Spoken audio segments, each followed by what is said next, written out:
Olá, PCI Concursos, tudo bem com vocês? Continuidade, Direito do Trabalho, o nosso curso bastante extenso, precisamos ter bastante fôlego, vontade, firmes aqui, vocês sempre nos acompanhando, espero que vocês não desistam de nós, Vamos lá, mais uma aula falando sobre jornada de trabalho. No final da aula passada, estava falando, falamos tempo à disposição, começamos, tratamos alguma questão, tempo à disposição, falando de algumas situações específicas envolvendo figuras especiais sobre aviso, prontidão, a questão dessas figuras estarem vinculadas à profissão do ferroviário, que é uma profissão até mesmo em desuso, que os ferroviários não fiquem bravos comigo, mas é uma situação que se dá até pela realidade do nosso país. O transporte ferroviário nunca foi verdadeiramente priorizado no Brasil, o que é uma pena, mas nós tivemos oportunidade de traçar trazer algumas questões, estudamos a legislação, estudamos a jurisprudência, terminamos com algumas reflexões, pessoal? Eu sempre trago isso daqui, porque eu tento trazer para vocês o curso mais completo, do ponto de vista doutrinário, do ponto de vista jurisprudencial, do ponto de vista da norma legal, que é muito importante, que talvez seja o mais importante, o estudo da lei, o estudo dessa fonte primária do direito, apesar de toda a crítica aí em torno dessa divisão, fonte primária, fonte secundária, mas com certeza a lei, ela é preciso repetir, de suma importância. Então, nós procuramos aqui, dentro das nossas limitações, ser o mais abrangente possível para atender a sua necessidade. A necessidade do seu concurso, da sua situação, do seu grau de evolução nos estudos. O importante é estudar sempre, devagar e sempre, para obter evolução. O que hoje eu falo e eventualmente fuja a compreensão por defeitos do próprio professor, mas também por conta da sua evolução nos estudos, com certeza, a partir do momento que você estudar mais, que você buscar mais, rever as nossas aulas, você será clareado o pensamento, você vai evoluir, tá, pessoal? Fiquem tranquilos que é normal, é o caminho aí de todos os concurseiros, todos aqueles que buscam um lugar ao sol, ok? Ou mesmo aqueles que estão buscando uma especialização, que estão buscando uma reciclagem ou qualquer coisa que o valha. Conhecimento é sempre bom, é sempre importante, é o caminho, tá bom, pessoal? Nós falamos do motorista, nós falamos que o legislador entendeu pela edição de uma lei especial, uma lei que cuidasse das peculiaridades. Existe um embate por parte do empresariado e por parte do Ministério Público do Trabalho. O Ministério Público do Trabalho, e eu sempre trago essa visão para vocês, porque eu sou membro do Ministério Público do Trabalho, eu sou procurador do trabalho, não há como eu me desvencilhar das posições. Obviamente que aqui no âmbito acadêmico eu trago para vocês o ponto de vista acadêmico, mas eu não tenho como deixar de compartilhar com vocês as teses da minha carreira. Isso também faz parte da docência, da vida do professor. E sempre o Ministério Público se posiciona, tem uma posição muito crítica à reforma trabalhista, tem uma posição muito crítica a legislações que flexibilizam a questão trabalhista. A lei dos motoristas é uma delas, porque a lei dos motoristas permite certas práticas, libera certas práticas que se mostram que trazem consequências e consequências graves ao nosso país. Número de acidentes nas estradas, o cansaço, o esgotamento, a exaustão dos profissionais que são motoristas, premidos pela necessidade de cumprirem prazos o tempo todo, dirigindo por horas a fio sem descanso, muitas vezes combinando essa situação com o consumo indevido de drogas. Veja, a legislação do motorista, ela traz uma novidade, ela traz a possibilidade do motorista ser submetido a exames para detecção de substâncias ilícitas em seu sangue, exame de toxicidade. Mas veja, esse exame seria realizado no momento da admissão e no decorrer do vínculo empregatício, exames periódicos. Contudo, a questão da regulamentação da periodicidade dos exames não houve ainda a regulamentação, a definição dessa questão. Alguns dizem até mesmo da inconstitucionalidade, da impossibilidade de submeter o motorista a tais exames contra a sua vontade. Mas veja, é uma tese minoritária, é uma tese que não se sustenta no âmbito jurisprudencial e a tendência vem sendo dizer que essa disposição, pela peculiaridade que envolve a profissão, tendo em vista os perigos, tendo em vista a importância da profissão e as suas peculiaridades, o exame se faz necessário até mesmo para defender o interesse público de manutenção de uma atividade em níveis seguros, que não leve à morte do próprio trabalhador e de outras pessoas, ok? Mas vamos lá. Sobre a jornada de trabalho. O que eu trago aqui em um primeiro momento, depois nós vamos voltar para falar das especificidades, é que é uma questão metodológica aqui de acompanhamento, nós estamos falando tempo à disposição. O nosso tema continua sendo, nosso grande tema é tempo à disposição. O que se considera tempo à disposição? Nós falamos de algumas hipóteses que a legislação, tempo in itinere, que não seria tempo à disposição, como regra, mas que a legislação vem e diz que é tempo à disposição, certo? Tempo de deslocamento, casa, trabalho, enfim, estação de trabalho até a sua residência, são o tempo de deslocamento, viagens. Aqui no caso do motorista, eu tenho exatamente essa questão. Veja, a atividade do motorista é viajar, é se deslocar. Portanto, todo o tempo do motorista no deslocamento, como regra, é um tempo à disposição do empregador. Todavia, há situações que envolvem o transporte, especialmente o transporte de cargas, não só, mas especialmente, que o legislador resolveu tratar de maneira diferenciada. Em um primeiro momento, qual que é a jornada do motorista? 8 horas diárias e 44 horas semanais, sendo possibilitadas 2 horas extras. Então, no caso do motorista, eu tenho a mesma situação dos outros trabalhadores. A regra geral que se aplica aos outros trabalhadores. A regra constitucional. 8 diária, 44 semanais, 220 horas mensais. No caso dos motoristas também, mas no caso dos motoristas, a lei permite que essas horas extraordinárias possam chegar até 4 horas diárias. Ou seja, em vez de 2, elas poderão ser estendidas até 4, mais 2.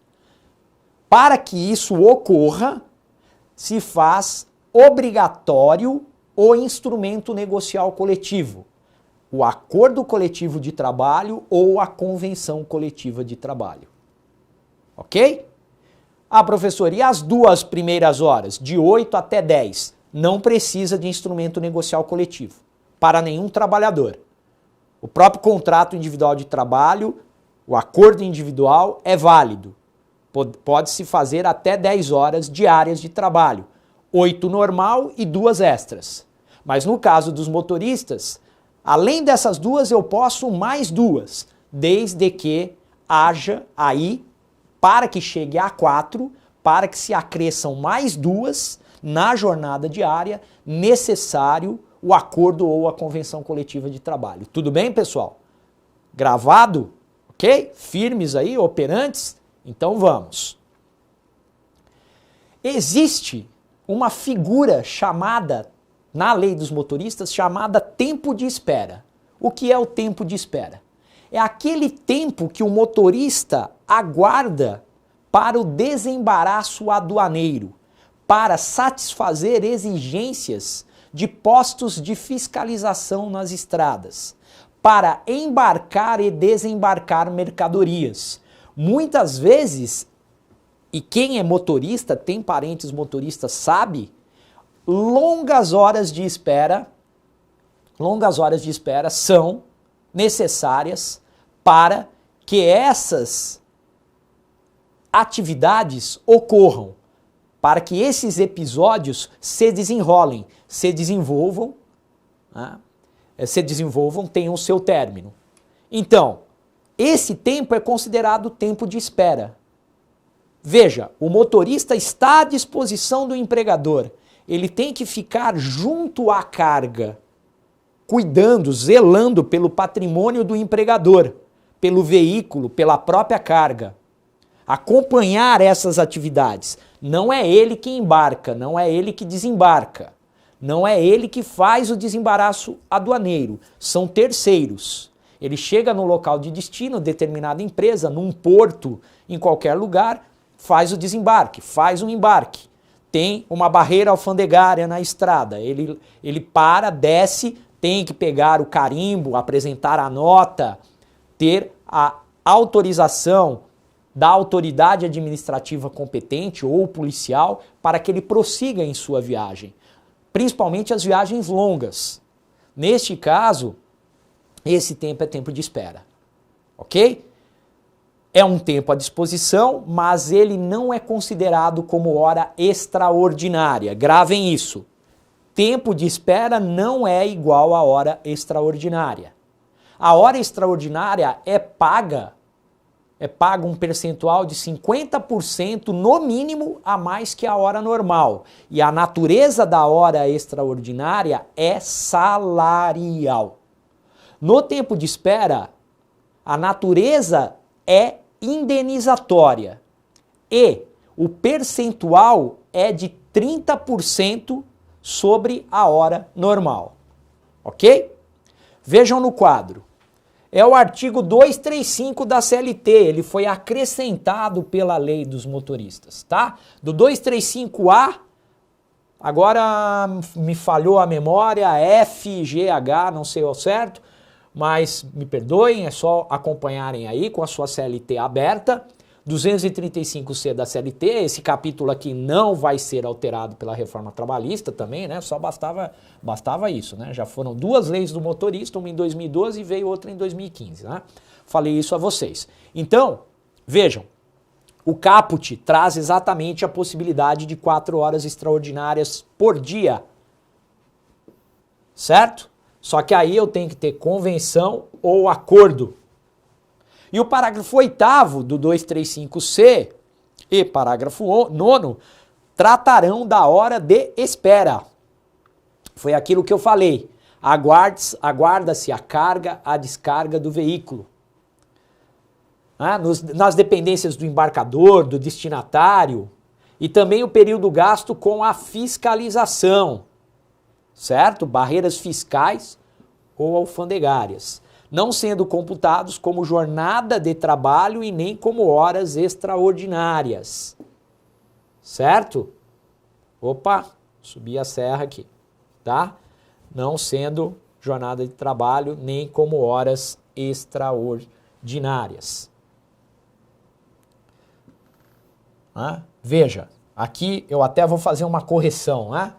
Aí eu disse que era tempo à disposição, mas na verdade não será considerado como tempo à disposição para efeitos salariais, tá, pessoal? Me perdoem, porque não sendo computados como jornada de trabalho. Na verdade, ele está à disposição, né, pessoal? está à disposição, porque está vinculado ao trabalho, está exercendo ali uma atividade que aproveita ao empregador. Até mesmo por isso existem discussões sobre a constitucionalidade deste artigo. Aqui eu retifico, mas retifico com ressalvas, tá bom, pessoal? É por isso, é porque existe uma ação direta de inconstitucionalidade no Supremo Tribunal Federal, ok? Uma ação direta de inconstitucionalidade que discute vários dispositivos da lei dos motoristas, inclusive a questão que envolve o tempo de espera. O tempo de espera é tempo à disposição.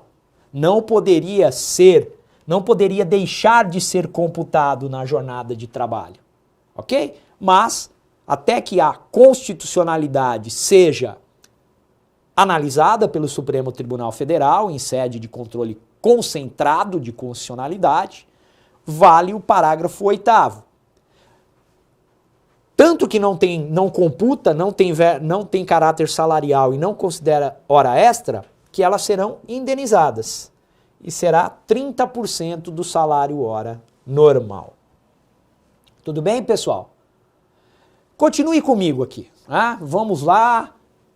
Não percam, não tenham aí, não vamos interromper o raciocínio, vamos continuar ainda nessa ideia de tempo à disposição. Olha que interessante essa súmula número 429 do TST. Ela vai falar que o período de deslocamento entre a portaria e o local de trabalho considera-se tempo à disposição, na forma da regra geral do artigo 4º da CLT. Ok? Desde que supere o limite de 10 minutos diários. Lembram do artigo 58, parágrafo 1º? Que a variação de 5 minutos na entrada e 5 minutos na saída até 10 minutos diários não será considerado como hora extra? Aqui vale a mesma coisa.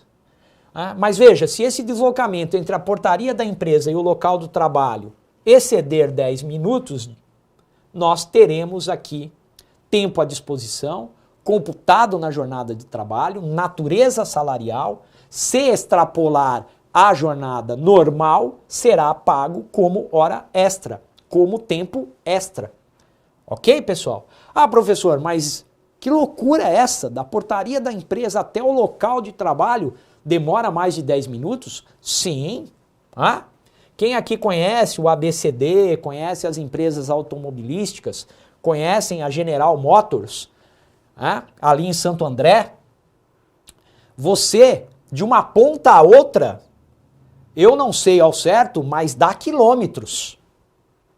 Imagina, são várias unidades interligadas, mas não é preciso ir muito longe. Se nós formos para locais de extração de minérios, empresa Vale SA, no norte do nosso país, Pará, Amazonas, para chegar à fábrica, são às vezes 2 horas de ônibus da empresa, em um local totalmente ermo, isolado, minas enormes, vastas, para que você chegue na portaria e da portaria para que você chegue no seu local de trabalho, na sua unidade, por vezes até tendo que trocar uniformes, e esse tempo para a troca de uniformes se aproveita ao empregador, é exigido por ele no local de trabalho, também é tempo à disposição e será pago como horas extras. O que dizer desse deslocamento?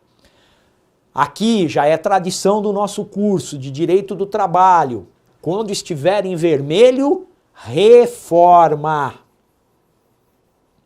Reforma trabalhista. Vigência a partir do dia 11 de novembro. Tá chegando. Certo, pessoal? Olham aqui, ó, uma modificação do artigo 4º, que é o tempo à disposição. Deixa eu usar aqui uma outra cor, né? Vamos pegar a reforma, vamos pegar aqui o artigo 4º. Então veja, por não se considerar tempo à disposição, esse parágrafo 2º vai dizer o que não se considera tempo à disposição, que são questões controvertidas na doutrina e na jurisprudência atualmente. Retira o caráter de tempo à disposição. Veja, sempre que um empregado buscar por escolha própria, essa palavra é muito importante. não é ordem do empregador.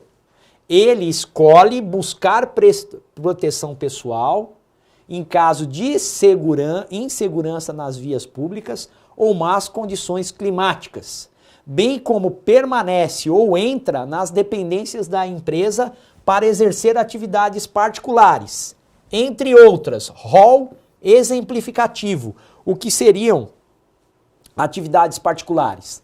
Práticas religiosas, ok. Né? Se ele quer rezar na empresa e o empregador permitir orar, tudo bem. Realmente, isso é uma atividade particular. Não faz sentido que isso seja considerado tempo de trabalho. Tempo à disposição. Descanso, veja, não é o descanso relacionado aos intervalos legais para descanso. Lazer, tem um clube dentro da empresa que pode ser utilizado pelos funcionários. Estudo, tem biblioteca. Alimentação, tem cantina. Atividades de relacionamento social. Ficar com os colegas no clube, com os colegas de trabalho. Higiene pessoal, vou aproveitar e tomar um banho aqui no vestiário da empresa. Troca de roupa ou uniforme, quando não houver obrigatoriedade de realizar a troca na empresa. Veja, isso aqui tem que ser interpretado conforme o objetivo, a finalidade do artigo. Por que eu vou colocar uniforme se essa não é uma exigência da empresa, né, pessoal? Não é verdade? Um tanto estranho. Se é uniforme, é o empregador que impõe o uso do uniforme. Aí o empregador vai dizer, ó, você já vem com o uniforme de casa, tá? Mas se você não vier, e fizer a troca na empresa, não será considerado tempo à disposição. É uma atividade que aproveita as finalidades empresariais. Tendo em vista o artigo 2º da CLT, os riscos da atividade econômica são do empregador, a ele aproveitam certas condutas, o uso de uniforme nas circunstâncias do caso concreto poderá ser tido como tempo à disposição. Então, entre os incisos, esse daqui causa uma certa espécie, traz uma certa preocupação. Ok, pessoal? Tempo à disposição, são várias questões, tá, pessoal? É aí mais um ponto da reforma em que ela quer trazer segurança jurídica, mas, obviamente, como o rol é exemplificativo, várias questões podem surgir no dia a dia, no cotidiano. Existe hoje, por força do artigo 4º da CLT, que tem como regra que o tempo de trabalho é o tempo em que o trabalhador está à disposição, então, com certeza, teremos embates envolvendo essa questão. Como o negociado prevalece sobre o legislado, também poderei ter, em acordos e convenções coletivas, disposições que tratem de determinadas hipóteses, considerando que não é tempo à disposição. E aí virá um conflito jurídico. O conflito jurídico vai ser, é indisponível o direito? A questão que envolve tempo à disposição encerra a norma que não admite flexibilização? Fora dessas hipóteses listadas, ou mesmo nelas, é possível divergir? É possível entender que o tempo à disposição não pode ser, entre aspas, eliminado, rifado? São questões que se colocam. Em um primeiro momento, para concursos, nós temos que nos atentar à letra da lei. Em uma prova discursiva, nós podemos e devemos criticar, fazer uma análise crítica, uma interpretação conforme a Constituição da República e conforme os princípios de direito trabalhista, princípios gerais de direito do trabalho, jurisprudência trabalhista, precedentes. Ok, pessoal? Então tá bom. Vamos lá, falar sobre controle de jornada, registro. Qual que é a regra? O empregador deve controlar a jornada de trabalho, deve registrar o tempo no trabalho, ok? Então, regra geral, artigo 74 da CLT, o controle da jornada é feito pelo empregador, ele tem o poder diretivo, ele controla a jornada. Então, por uma questão de segurança jurídica, para ele e para o seu empregado, aproveitar os dois, ele deve controlar a jornada. Controlar como? Os meios variados. Ele pode controlar mecanicamente, relógio de ponto, ele pode controlar eletronicamente, sistema de registro eletrônico da jornada. E aí, pessoal, se ele optar pelo registro eletrônico, ele terá que adotar o SREP. O que é o SREP? Sistema de Registro Eletrônico de Ponto. Portaria número 1510 de 2009 do Ministério do Trabalho. Foi uma polêmica absurda em torno dessa portaria. Vários prazos foram dados para que as empresas se ajustassem à portaria. O que nós tínhamos antes de 2009, e aí com os prazos, esse prazo foi estendido para 2011, o que nós tivemos? Você é obrigado a fazer registro eletrônico? Não. Mas imagine que você tem uma empresa de 500 empregados. Sério mesmo que você vai fazer o registro mecânico do ponto? Você vai correr esse risco? Com uma jurisprudência rígida, favorável aos empregados quando se trata de registro. Por que favorável, professor? Porque quem detém o controle, o poder de direção, o poder de controle é o empregador. Não é o trabalhador que diz o horário que ele vai trabalhar e quanto tempo ele vai ficar à disposição do seu empregador. Seria uma inversão destituída de coerência de lógica jurídica. Simples assim.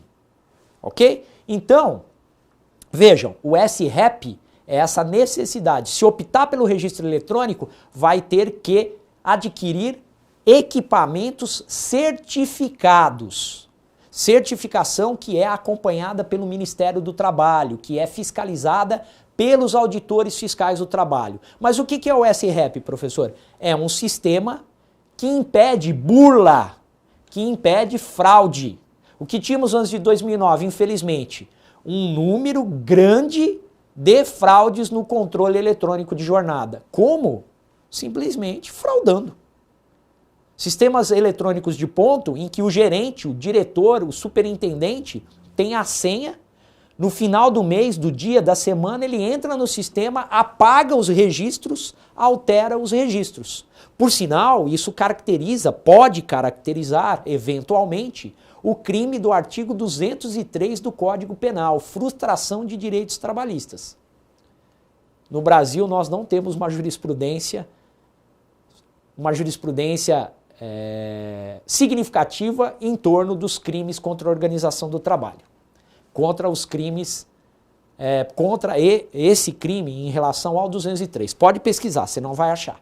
Vai achar muito pouco. No mais das vezes, os promotores estaduais, promotores da Justiça Estadual ou procuradores da República, na esfera da União, que são aqueles que detêm atribuição criminal, arquivam investigações que envolvem tais crimes, crimes de menor potencial ofensivo. Veja, o caminho não é criminalizar a conduta trabalhista, mas em situações limite, cabe pensar seriamente em uma repressão de ordem penal, efetiva, eficaz e efetiva, o que não temos. Se o Ministério Público do Trabalho tivesse essa atribuição, provavelmente o cuidado em torno dessa análise, cuidado não é a palavra, mas a preocupação em torno seria maior. O Ministério Público do Trabalho, para quem não sabe, não tem atribuição criminal. Por quê? Porque a Justiça do Trabalho não tem competência criminal. E o Ministério Público do Trabalho atua perante a Justiça do Trabalho. Ação direta de inconstitucionalidade 3684, em que o Supremo Tribunal Federal entendeu, mesmo após a emenda constitucional número 45/2004, que a Justiça do Trabalho não tem competência criminal. Estudamos isso em Processo do Trabalho. Assistam lá a minha aula, tudo bem? Então voltemos aqui. O SREP é um sistema credenciado, entidades certificadoras garantem que não é possível apagar os registros. Não pode apagar, é impossível apagar. impossível talvez a palavra seja muito forte, mas é a prova de fraude. E aí, e se o empregado marca errado? Você pode fazer no sistema uma observação e justificar o erro, mas o registro em si não será apagado. Pessoal, acreditem, aí eu falo da minha atividade profissional. Foi uma verdadeira revolução a adoção do SREP. Essa portaria foi uma bênção. Ela vem evitando uma fraude que estava se disseminando no mercado trabalhista. E quem frauda concorre deslealmente com aqueles que não fraudam, com aqueles que cumprem a legislação. Concorrência leal. Ok, pessoal? Então não é só para proteger um empregado. É para proteger o empregador, trazer segurança jurídica e evitar fraudes de toda a ordem. Tem que anotar o horário de entrada, o horário de saída e os intervalos. Intervalo de almoço, intervalo intrajornada, que é de no mínimo 1 hora e no máximo 2 horas, salvo instrumento negocial coletivo em contrário. A reforma trabalhista permitirá, por meio de negociação coletiva, a redução do intervalo para no mínimo meia hora. O que também é bastante polêmico e bastante controverso sob a ótica das normas de saúde e segurança trabalhista. Tudo bem, pessoal? Então, vamos terminar essa aula aqui com o artigo 74 da CLT. Vai falar da necessidade de quadro de horários, tem um modelo em portarias do Ministério do Trabalho, ok? E para os estabelecimentos com mais de 10 empregados, importante isso. Então aí aquela empresa com menos de 10 não é obrigada. Com mais de 10 é obrigado a anotar a hora de entrada e hora de saída em registro manual, mecânico ou eletrônico, conforme instruções do Ministério do Trabalho, devendo haver pré-assinalação do período de repouso. Pode pré-assinalar o período de repouso, mas lembrem, o almoço é do meio-dia a 1 hora, da 1 hora a 2 horas, para todos os trabalhadores. Mas vejam, quanto mais condizente e fidedigno com a realidade, maior a segurança jurídica. Mesmo para aqueles estabelecimentos com menos de 10, interessante adotar o controle de jornada. Ah, mas eu tenho sim 12 empregados, vou fazer eletrônico? É caro, faça manual. Mas veja, o registro manual, ele é imperfeito. Várias demandas trabalhistas se dão por conta de registros manuais que não refletem a realidade. E aí o artigo 611-A da CLT vai falar da prevalência do legislado e sobre o negociado. Em vermelho, reforma. Já sabem disso, né, pessoal? Nossos slides aqui, reforma. E aí, a convenção ou acordo coletivo vão poder dispor sobre a modalidade de registro de jornada de trabalho. Vejam, o que quer dizer? Que o acordo coletivo vai poder falar, vai poder dispensar do registro? Não, não pode dispensar, a não ser que tenha menos de 10 empregados. Mas vai poder criar modalidades diferenciadas. Pode ser uma modalidade que não, controle eletrônico, em desacordo com a portaria número 1510? Veja, antes do próprio artigo da reforma, veio uma outra portaria de 2011 do Ministério do Trabalho permitindo que se adote uma modalidade que não é SREP. Porém, existem requisitos mínimos a serem, requisitos técnicos a serem respeitados, certo? Você pode adotar um modelo, mas em hipótese alguma, os arquivos básicos de dados, os arquivos principais do sistema, do software, podem admitir alterações ou eliminação, ou seja, não vai poder apagar. Tudo bem, pessoal? Há que ler essa possibilidade trazida pelo artigo 611-A, no âmbito da reforma, balizada pelo que já temos acerca disso. Não vai poder, não abriu a porta. Não pode vir no acordo na convenção coletiva e falar, olha, tenho 1.000 empregados, não controla a jornada de ninguém. Ok? Aqui é norma cogente, aqui é uma norma de caráter indisponível. O que você pode é desburocratizar, encontrar meios menos rígidos, mas que não impliquem a possibilidade de fraude, de frustração do controle de jornada. Ok? Termino aqui, continuaremos na próxima aula tratando dessa questão do registro. PCI Concursos, continue conosco, até a próxima aula.